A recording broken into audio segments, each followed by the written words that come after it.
Ryan here with E39 Source. Today on the 2006 E60 BMW M5 we're going to be replacing the upshift steering wheel paddle for the SMG. Downshift should be the same. And why are we replacing that? Because it freaking broke off the car. Look at that. A couple months ago, several thousand miles ago, I went to pull an upshift and the whole paddle fell off in my hand and it was only connected to the car via that tiny little wire there, which is responsible for giving that plus symbol a nice white glow at night. So we have a replacement unit here finally. I've been watching eBay and parts websites for months hoping to find a used one. They just don't exist. They want you to buy the whole steering wheel for $800 and we're not going to do that. So the part number for this, and it does actually change based on the production month of your car. Probably a little bit easier to see on the box here. So this is the early one up until there's late 2006, I think. 613178365558. Check the description below the video. I'll put the part numbers in there for the later, newer cars. I don't know how much the paddle actually changed, but the number changed. So if you're replacing it on a newer car, you'll definitely want to use the right part.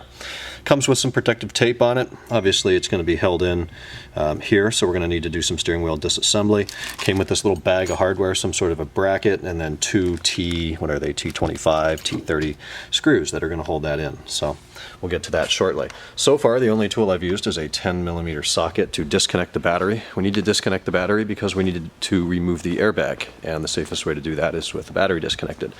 So open the trunk and leave it open, because if you close it with the battery disconnected, you'll have to remove the rear seat cushion and look around for an emergency release handle that's black, and that will be how you open the trunk. Seeing that with the battery disconnected, this actuator latch will not work. So I've disconnected the negative terminal, again 10mm nut, and then I put a package of bulbs in between the battery terminal and the cable just so it doesn't reconnect on us by accident. That would not only trip an airbag light that you'd have to reset later, but it could result in something bad. So we want to start with the steering wheel electronically adjusted, obviously before you disconnect the battery, all the way out, all the way down, and then completely upside down. 180 degrees its normal position. So the wheel has a little bit of a turn to it. Now we're going to move inside the car. Okay, as I said, upside down, all the way out, all the way down, just to give us the best access. So with it like this, we're going to look here in the back, in the shadows there, and you see that little hole right there. That's going to be the hole to release the airbag. Now I'm going to use a flathead screwdriver. It's got to be fairly thin to fit down in there. You're going to push straight down into that hole, and you're going to feel for a spring-loaded releasing clip. And let me do that, see what that feels like, and I'll come back with some more information for you. And that took about 3 seconds. I had to downgrade my screwdriver a little bit to a much thinner one. This is a Craftsman 1/8. So I went in kind of like this, so you're looking at the skinny part of the screwdriver, not the wide part. And then what you're looking for, what you're feeling for rather, is this horizontal bar in there. What you want to do is press that down directly in the center, and that releases or puts together towards the middle, pinches together these two bottom clips there in the bottom right, bottom left corner of the screen. So let me try to hook up the screwdriver here and I'll show you exactly what's happening. I've got the screwdriver on it, so as I press, can't see too much, but those tabs down at the bottom are moving in. And once they move in all the way, the airbag falls out here in your lap. And then you'll see on the back side of it, there are two connectors. To remove the airbag, rather than just removing the two plugs on the airbag, we're just going to use the harness right here on the wheel. And there's a little tab on it there at the right side at 3 o'clock. Press the tab to the left, and the whole airbag comes out. Very carefully put that in a dry, safe location. With the airbag out of the way, removal of the wheel will now be quite simple. We need a preferably 6-point 15mm socket. I'm using a deep well and then a light extension, and I just used a breaker bar to break that free. So once it's free, it turns very easily by hand. I'm going to remove this bolt, and then the wheel should slide right off towards us. And before removing the wheel, we're going to take this electrical connector and unplug it, and then the wheel comes right off the splines. Out here on the workbench in some good light, I actually don't know how to remove that panel yet, but we're going to figure it out. Looks like there's a T20 right there in the center. That's going to be the first one I remove. We'll go from there. So this is all going to come off as one piece. So we remove the T20 on the right side. Mirror image on the left side, there's another T20. Go ahead and pull that out. Then you can kind of look inside and see 4 studs that hold this bottom piece of trim. Did a video on this a few years ago replacing it. So those 4 studs just pull out. There's no hardware on the back. Very, very, very carefully pry up from here, and then a little bit of help on the top, and then this whole thing's going to come out together. Now, of course, there's some wiring here. There's a black connector on the right, a white one on the left. I'm going to disconnect those two things. Actually, we don't even need to. There's the screws that hold the paddle shifter on right there. They look like more T20s. So if you're simply replacing the paddles, you don't need to disassemble this any further. You just need to take it out of here, get it loose. Now you could remove it if you want to get more room, but you don't really need to. So I'm going to release these two things, and then the whole assembly should come out the back. The Torx bolts that hold the paddle in right there are T25s, and they were pretty tight, so I just went ahead and put a quarter drive T25 on a little ratchet.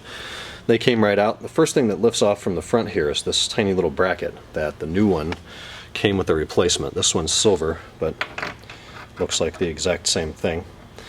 So now we got to figure out how it pushes or slides out of here. To ease in the actual shifter paddle replacement, I did go ahead and disconnect the white and black connectors from the trim and button panel. Just pull them out. It requires a good bit of force, and then pop out and stick it over there. And then we see another connector going into the paddle here. It's that purple one right there that is at the bottom of the new one. So we're going to disconnect that with aid from a flathead, or see if I can get enough. Oh, that works. We can just pull it straight out. And then it becomes so loose it falls out the back. And there's the old broken one. The plastic hinges just broke off in there. So you can pop the new one in from the back, press it forwards. I plugged the connector in, the purple one that we just removed, so it kind of stays in there. We're going to lay the bracket in place, and then using our new screws as opposed to the old ones, they come with Loctite on the end so they don't back out on you.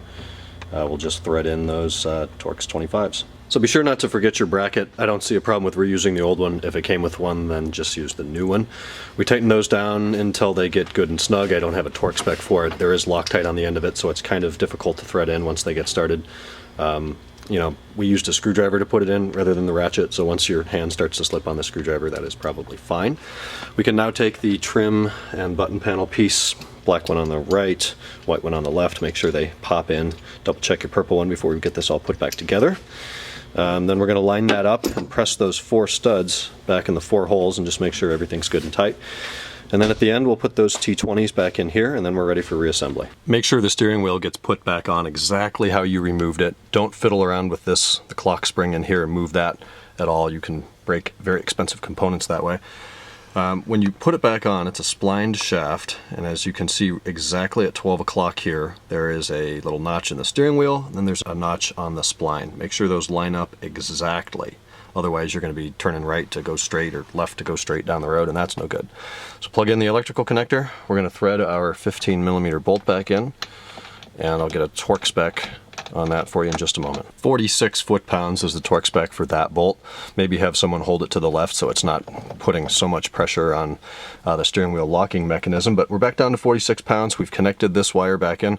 We're going to plug the airbag back in on this side, press it back into place, and then we're done. We gave the car a start. It works. We put it in drive, and it was shifting between first and second. You know, it'll try to start in second if you go ahead and pull that. So success. I'm going to plug the Carly in, clear the code for that out, and we are done with this one. So that's changing the paddle shifters on SMG, E60, E61, E63, and E64 BMW M5s and M6s.